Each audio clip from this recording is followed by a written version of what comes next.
পুতুল, তুই ঠিক আছিস তো? বুকে কখনো তুই তাকারি করে বলে? হ্যাঁ, মিষ্টি করে তুমি করে বলবা। বলবা যে বলো সোনা, তোমার জন্য কি আনতে হবে? ফুল আনতে হবে।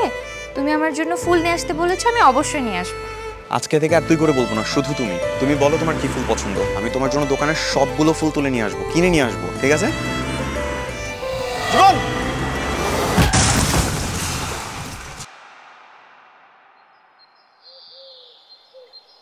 পুতুল যদি তোমার নিজের মেয়ে হতো তাহলে কি তুমি পারতে এরকম একটা ছেলের সাথে ওকে সংসার করতে দিতে? তখন তো নিজের মেয়েকে ঠিকই বাসায় নিয়ে যেতে।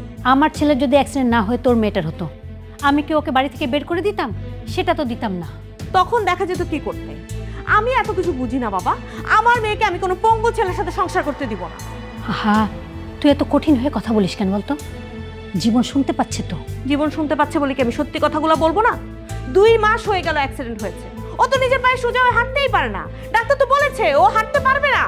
এভাবে কেন বলছিস? ওর চিকিৎসা চলছে তো।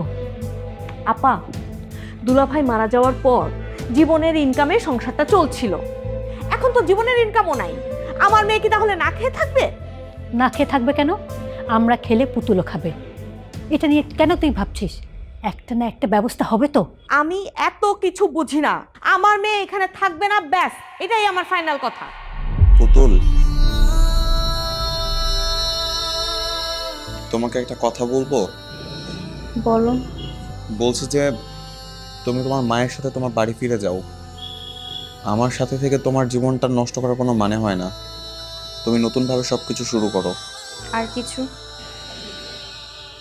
আমি চাই তুমি সুখী হও। খামোখা আমার সঙ্গে থেকে কেন কষ্ট পাবা?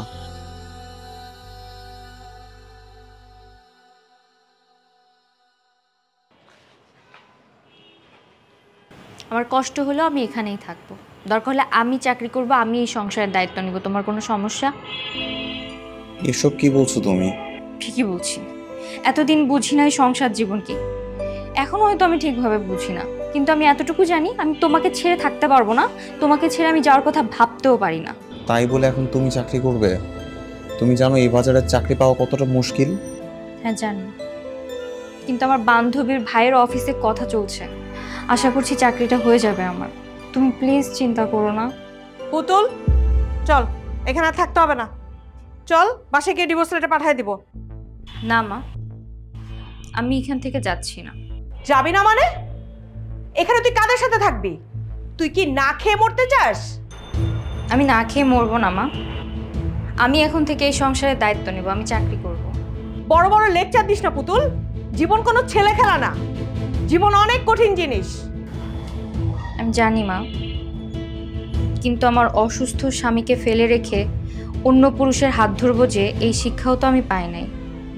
এটা আমাকে দিয়ে কোনোদিনও সম্ভব না, আমি কোনোদিনও করব না। তুই কিন্তু অনেক বড় ভুল করতেছিস, এটার জন্য তোকে পস্তাতে হবে। আমি পস্তাবো না, কারণ আমি জানি আমি যা করছি একদম ঠিক কাজ করছি। তুমি শুধু আমার জন্য দোয়া করো মা, আমি যেন আমার দায়িত্ব সঠিকভাবে পালন করতে পারি। এখন আসতে পারো তুমি।